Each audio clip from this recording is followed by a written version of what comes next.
Hello बच्चों, आप सब कैसे हो।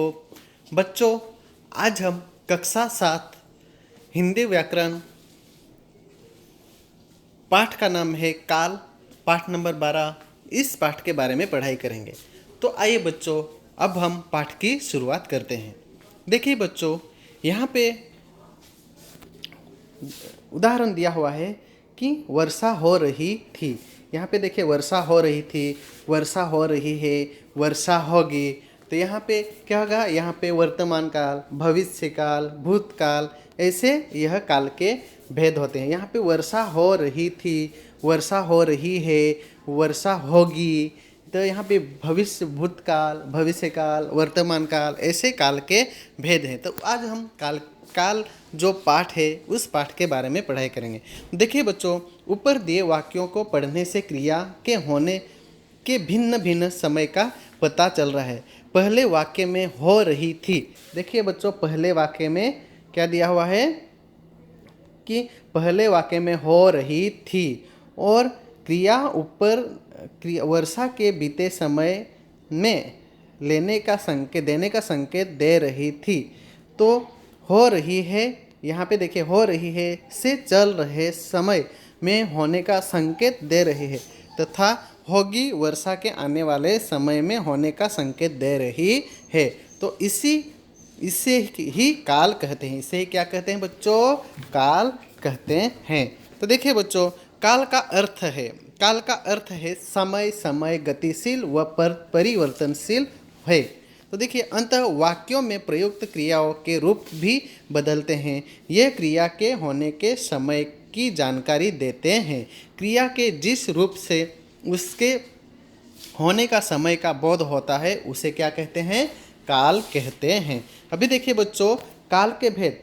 यहाँ पे काल के भेद है। काल के कितने भेद है? काल के मुख्यतः 3 भेद है। काल के मुख्यतः कितने भेद है? 3 भेद है। तो कौन कौन से है? काल के मुख्यतः 3 भेद है। तो वहाँ पे काल के मुख्यतः 3 भेद है। वह है भूतकाल, वर्तमान काल और भविष्य काल। देखिए बच्चों, यहाँ पे काल के मुख्य भेद है भूतकाल, वर्तमान काल और भविष्य काल। यह काल के मुख्य भेद है। तो देखिए बच्चों, यहाँ पे भूतकाल, पहला हमें किसके बारे में पढ़ाई करनी है? अभी भूतकाल के बारे में पढ़ाई करनी है, उसके बारे में हमें समझना है। देखिए, भूतकाल, भूतकाल अर्थात बीता हुआ काल। भूतकाल अर्थात बीता हुआ काल। यह काल बीते हुए समय का बोध कराता है। इस प्रकार क्रिया के जिस रूप से कार्य को बीते हुए समय में संपन्न हो जाने का बोध हो उसे क्या कहते हैं? भूतकाल कहते हैं। देखिए बच्चों, यहाँ पे क्रिया के जिस रूप से कार्य को बीते हुए समय, मतलब जो हम कार्य करते हैं वो बीते हुए समय का अंत हो जाता है, संपन्न हो, उन्हें क्या कहते हैं? भूतकाल कहते हैं। जैसे हम गर्मियों की छुट्टियों में कश्मीर गए थे। गर्मियों की छुट्टी में हम कहाँ जाके आए? कहाँ गए थे? तो कश्मीर गए थे। पांचों भाई वन की ओर गए थे। पांचों भाई वन की ओर गए थे। तो यह क्या हुआ? भूतकाल के उदाहरण हुए। किसके उदाहरण हुए? भूतकाल के उदाहरण। तो उपयुक्त वाक्य में बीते हुए समय में क्रिया के होने का बोध करा रहे हैं, अतः ये भूतकाल के वाक्य हैं। भूतकाल के भेद। अभी देखिए बच्चों, भूतकाल के भेद 6 है। भूतकाल के निम्नलिखित 6 भेद है। तो यहाँ पे देखिए, भूतकाल के निम्नलिखित 6 भेद है। उसमें पहला है सामान्य भूतकाल, आसन्न भूतकाल, पूर्ण भूतकाल, अपूर्ण भूतकाल, संदिग्ध भूतकाल, हेतुमत भूतकाल। तो यह भूतकाल के 6 भेद है। तो इसमें देखिए बच्चों, पहला जो भेद है, अभी हम पहला भेद के बारे में, सामान्य भूतकाल। सामान्य भूतकाल किसे कहते हैं? तो देखिए, क्रिया के जिस रूप से काम के सामान्य रूप से बीते समय में पूरा होने का बोध हो उसे क्या कहते हैं? सामान्य भूतकाल कहते हैं। तो देखिए बच्चों, जैसे आयुष ने कपड़े खरीदे, मतलब यहाँ पे क्रिया क्या हुई? यहाँ पे क्रिया पूरी हुई। इसकी क्रिया क्या हुई? पूरी हुई। कपड़े खरीदना जो उनका काम था, कपड़े खरीदना काम था, वो काम उनका वहाँ पे पूरा हो जाता है। दादाजी ने कहानी सुनाई। दादाजी बच्चों को क्या सुनाने वाले थे? कहानी सुनाने वाले थे। तो वह कहानी दादाजी ने बच्चों को सुनाई। तो यह एक क्रिया संपन्न हुई। तो उपयुक्त वाक्यों में क्रिया बीते हुए समय में पूरी हो गई है, अतः ये सामान्य भूतकाल की क्रियाएं हैं। अभी आगे देखिए बच्चों, आसान भूतकाल। यहाँ पे देखिए आसान भूतकाल, क्रिया की जिस रूप से यह पता चले कि क्रिया अभी कुछ समय पहले ही पूर्ण हुई है, उसे आसान भूतकाल कहते हैं। जैसे यहाँ पे जैसे पिताजी दफ्तर चले गए, यहाँ पे उदाहरण में दिया हुआ है कि पिताजी दफ्तर चले गए। दूसरा 2 नंबर का जो उदाहरण है उसमें है मैं अभी खेल कर आई हूँ। तो यहाँ पे यह आसन भूतकाल के उदाहरण दिए हुए हैं। तो देखिए उपयुक्त वाक्यों की क्रिया अभी अभी पूर्ण हुई है, इसलिए ये आसन भूतकाल की क्रियाएं हैं। आसन का अर्थ है निकट। आसन का अर्थ क्या होता है बच्चों? निकट। निकट मतलब पास। निकट मतलब क्या? पास। और आसन भूतकाल की क्रिया में क्या उसमें है हूँ, है, हो आदि का प्रयोग होता है। आसन भूतकाल की क्रिया में किसका प्रयोग होता है? तो हूँ, है, हो आदि का प्रयोग होता है। पूर्ण भूतकाल, अभी देखिए बच्चों यहाँ पे पूर्ण भूतकाल किसे कहते हैं? तो क्रिया के जिस रूप से उसके बहुत पहले पूर्ण हो जाने का पता चलता है उसे पूर्ण भूतकाल कहते हैं। जैसे कि उदाहरण दिया हुआ है कि राम द्वारा रावण मारा गया था। राधिका खाना खा चुकी थी। तो देखिए यहाँ पे राम द्वारा रावण को मारा गया था और राधिका खाना खा चुकी थी। तो यह उदाहरण हुए पूर्ण भूतकाल के। मतलब यह उनका काम जो था वो पूरा हो गया था। पूर्ण भूतकाल में क्रिया के साथ था, थी, थे, चुका था, चुकी थी, चुके थे आदि का प्रयोग होता है। तो यह इत्यादि का प्रयोग होता है। अभी अपूर्ण भूतकाल 4 नंबर है अपूर्ण भूतकाल। अपूर्ण भूतकाल में है क्रिया के जिस रूप से यह पता चले कि क्रिया भूतकाल में हो रही थी परंतु समाप्त नहीं हुई थी। परंतु वह क्या समाप्त नहीं हुई थी, उसे अपूर्ण भूतकाल कहते हैं। उसे क्या कहते हैं? अपूर्ण भूतकाल कहते हैं। जैसे बिजली चमक रही थी तो यह और बच्चे खेल रहे थे, तो यह अपूर्ण, यह पूर्ण भूतकाल नहीं। मतलब यहाँ पे पूरा काम नहीं हुआ है, यहाँ पे आधा ही काम है।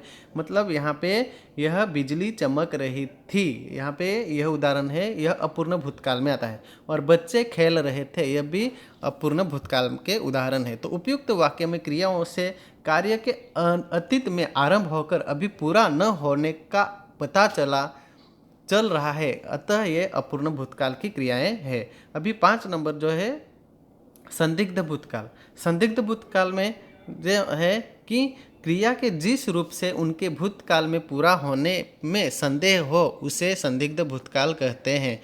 जैसे संगीता ने अपना काम कर लिया होगा, सागर ने ताजमहल देख लिया होगा। तो यहाँ पे संगीता ने अपना काम कर लिया होगा, तो यहाँ पे संदिग्ध भूतकाल है। सागर ने ताजमहल देख लिया होगा, यह भी संदिग्ध भूतकाल है। तो देखिए यहाँ पे उपयुक्त वाक्यों की क्रियाओं से भूतकाल में काम पूरा होने में संदेह का पता चलता है, अतः ये संदिग्ध भूतकाल की क्रियाएं हैं। अभी देखिए 6 नंबर का जो है हेतुमद भूतकाल। अभी यदि भूतकाल में एक क्रिया के होने या न होने पर दूसरी क्रिया का होना, या यदि हम समय पर चलते तो गाड़ी नहीं छुट्टी होती, यदि वर्षा होती तो फसल अच्छी होती, यह हेतुमत भूतकाल में आते हैं। तो उपयुक्त में वाक्यों की क्रिया के एक दूसरे पर निर्भर है। पहली क्रिया के न होने पर दूसरी क्रिया भी पूरी होती है, अतः ये हेतुमत भूतकाल की क्रियाएं है। वर्तमान काल। अभी वर्तमान काल अर्थात वह समय जो चल रहा है। वर्तमान अर्थात क्या? वह समय जो चल रहा है। जैसे क्रिया के जिस रूप से उसके वर्तमान समय में होने का पता चलता है उसे वर्तमान काल कहते हैं। क्रिया के जिस रूप से उनके वर्तमान समय में होने का पता चलता है उसे वर्तमान काल कहते हैं। जैसे अरुणा चित्र बना रहा है, अरुणा चित्र बना रहा है, तो यहाँ पे क्या, यह क्रिया क्या है? उनकी चालू है, यह क्रिया उनकी चालू है। अध्यापक कविता पढ़ा रहे हैं, तो यह भी उनकी कविता क्या है? चालू क्रियाएं हैं, तो इसलिए इसे वर्तमान काल क्रियाएं कहते हैं। उपयुक्त वाक्यों में क्रिया के वर्तमान समय में होने का पता चल रहे हैं, अतः ये सभी क्रियाएं वर्तमान काल की क्रियाएं हैं। वर्तमान काल के भेद, अभी देखिए बच्चों, वर्तमान काल के भेद कितने हैं? वर्तमान काल के भेद 3 हैं। वर्तमान काल के भेद कितने हैं? 3 हैं। तो देखिए कौन कौन से हैं? सामान्य वर्तमान काल, अपूर्ण वर्तमान काल और संदिग्ध वर्तमान काल। यह वर्तमान काल के 3 भेद है। अभी देखिए सामान्य वर्तमान काल, देखिए बच्चों यहाँ पे सामान्य वर्तमान काल है। यहाँ पे सामान्य वर्तमान काल किसे कहते हैं? कि जो क्रिया वर्तमान में सामान्य रूप से होती है वह सामान्य वर्तमान काल की क्रियाएं कहलाती हैं। जैसे यहाँ पे सूर्य पूरब में उदित होता है, श्रुति गाना गाती है। तो उपयुक्त वाक्यों की क्रियाएं सामान्य वर्तमान काल की क्रियाएं हैं, क्योंकि ये वर्तमान समय में सामान्य रूप से हो रही है, इसलिए इसे सामान्य वर्तमान काल कहते हैं। अभी देखिए दूसरा 2 नंबर का जो भेद है, अपूर्ण भूतकाल, अपूर्ण वर्तमान काल। तो जो क्रिया वर्तमान में आरंभ हुई हो परंतु पूर्ण नहीं हुई हो उसे अपूर्ण वर्तमान काल कहते हैं। जैसे तृष्णा सो रही है, अभी कविता सुना रहा है। तो उपयुक्त वाक्यों की क्रियाओं से यह पता चलता है कि काम शुरू हो गया है परंतु अभी पूर्ण नहीं हुआ है, बल्कि अभी भी चला रहा है। अतः ये अपूर्ण वर्तमान काल की क्रियाएं हैं।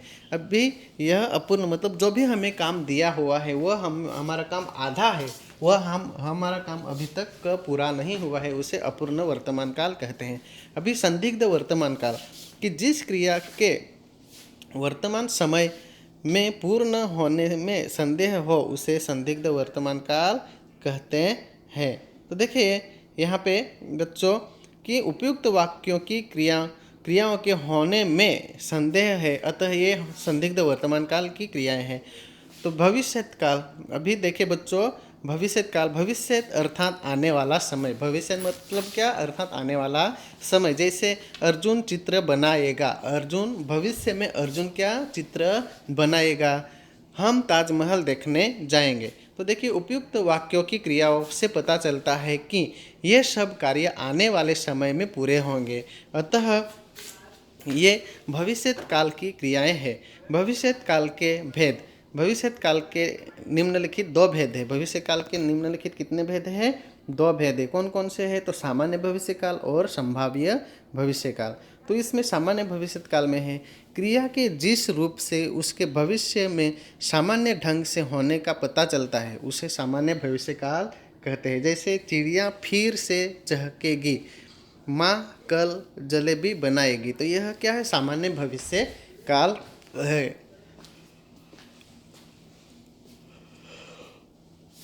अभी आगे देखिए बच्चों कि उपयुक्त वाक्यों में क्रियाएं भविष्य में सामान्य रूप से काम के होने की सूचना दे रही है, अतः ये सामान्य भविष्य काल की क्रियाएं हैं। अभी संभाव्य भविष्य काल है कि क्रिया के जिस रूप से उसके भविष्य में होने की संभावना का पता चलता है उसे संभाव्य भविष्य काल कहते हैं। जैसे संभवत ऐसा वक्त जरूर आएगा, शायद आज धूप निकल आएगी। मतलब ये संभाव्य, मतलब जैसे कि अंदाज हमें शायद आज हम खेल पाएंगे, ऐसे ये संभाव्य भविष्य काल है। तो उपयुक्त वाक्य में क्रियाओं की भविष्य में होने की संभावना है, यह पूर्ण रूप से होगी ऐसा निश्चित नहीं होता है, अतः यह संभाव्य भविष्य काल की क्रियाएं हैं। तो बच्चों यह जो पाठ है, यह जो काल के बारे में हम काल पाठ के बारे में हम पढ़ाई की, इस पाठ के बारे में आप सभी को अच्छे से समझ में आ गया होगा। अगर बच्चों आप सभी को अच्छे से समझ में नहीं आया है तो आप फिर से इस वीडियो को अच्छे से देखकर समझने की कोशिश कर सकते हो। धन्यवाद बच्चों।